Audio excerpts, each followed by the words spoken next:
Allez, bonjour à tous, bienvenue dans ce petit brief pour la J18 de Lidl Star League, match entre Saint-Raphaël et Cesson.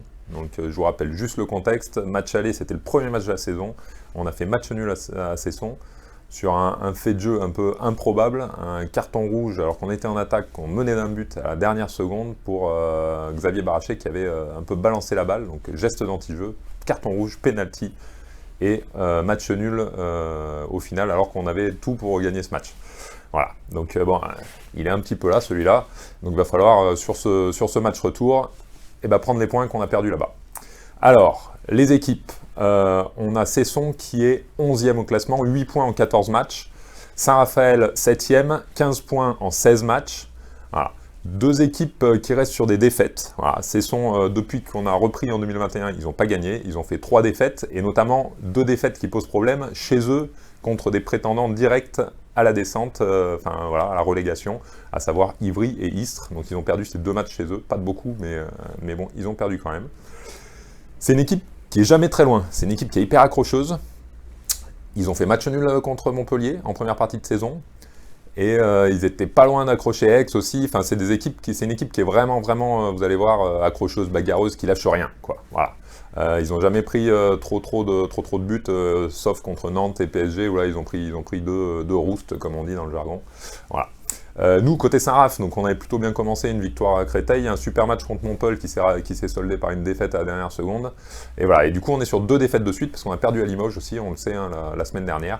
Donc ça va être dans la tête, voilà, il ne faut pas cogiter, voilà, on produit plutôt du bon jeu. Il ne faut pas cogiter, il va falloir remettre un petit coup en défense parce que c'était un peu moins bon contre Limoges. Mais voilà, le seul avantage qu'on a, c'est qu'on récupère des rotations. Voilà, on va passer tout de suite à l'infirmerie. Donc on a toujours Chimikou qui est blessé.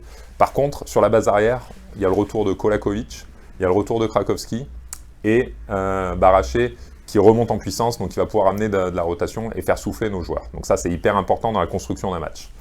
En termes de confrontation entre Saint-Raph et Cesson, avantage Saint-Raph, mais vous allez voir, 10 victoires pour Saint-Raph, 4 pour Cesson et 7 matchs nuls. Donc vous voyez que généralement, c'est au coude à coude les matchs avec Cesson. On va se focaliser maintenant un petit peu plus sur l'équipe de Cesson. Donc Cesson, c'est des promus, ils sont remontés en 2020. Alors, c'est une équipe qui a une histoire, hein, qui est montée, qui a été en D1 pendant plus de 10 ans. Ils sont descendus, ils sont remontés pratiquement tout de suite. Ils ont une nouvelle salle, une très belle salle, et ils sont en train de construire un projet fort en Bretagne, autour de cette équipe. Il s'appelle les Irréductibles. Et je vous en ai déjà parlé, c'est une équipe qui va rien lâcher, c'est une équipe qui est accrocheuse, et le terme d'irréductible, il leur va super bien, et ces gars, ils se battent pour ça. Ils avaient une très belle génération qui est partie, parce qu'ils ont été convoités par d'autres clubs, donc ils sont pas mal partis, et on va voir, il y a plusieurs de ces joueurs qui commencent à arriver en fin de carrière, et qui reviennent au club, donc c'est une équipe qui a quand même des joueurs de qualité et d'expérience, quoi. Voilà. Le match dans le match, pour moi, il va se situer autour de la zone, pour les pivots. Donc ça va être Maresco Mapou en face Romaric Guillot, Igor Anic et Kantchoup. Voilà, il y a un beau duel de pivots sur ce match-là. Nos pivots, ils sont un petit peu moins en réussite au niveau du tir depuis 2-3 matchs. Il va falloir hausser le niveau parce que sur ce genre de match, il faut marquer les buts faciles, entre guillemets. Il n'y a jamais de but facile, mais quand on est à 6 mètres, on est un peu plus près, donc on considère que c'est des tirs, des fois qu'on dit immanquables. Donc là, il va falloir les mettre au fond. Voilà. Côté joueur clé, à Cesson, moi j'aime bien Romain Briff, le numéro 13, vous allez voir, c'est un métronome, donc il fait partie de ces joueurs qui sont partis puis revenus. C'est un très très beau joueur, qui attaque, qui défend, et qui donne vraiment l'âme et le rythme à l'équipe de Cesson, donc attention à lui.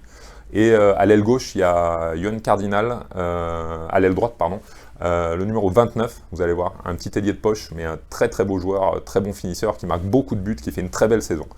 Voilà. Donc bref, pour conclure, comment ça va se passer? La clé du match, pour moi, c'est la défense, la montée de balle. Ah, bien sûr, avec l'aide des gardiens, hein, on a un très bon Domaille depuis quelques matchs. Il va falloir continuer, il va falloir hausser le niveau en défense, pousser les ballons pour marquer des buts faciles, et surtout garder le rythme du match. Voilà. Donc ça va être très très important que Saint-Raphaël arrive à imposer son rythme. Voilà. Donc on vous attend très nombreux pour regarder ce match qui est télévisé sur beIN Sport à 20 h vendredi soir. Voilà. Allez, suivez l'équipe parce qu'on en a besoin. Ciao!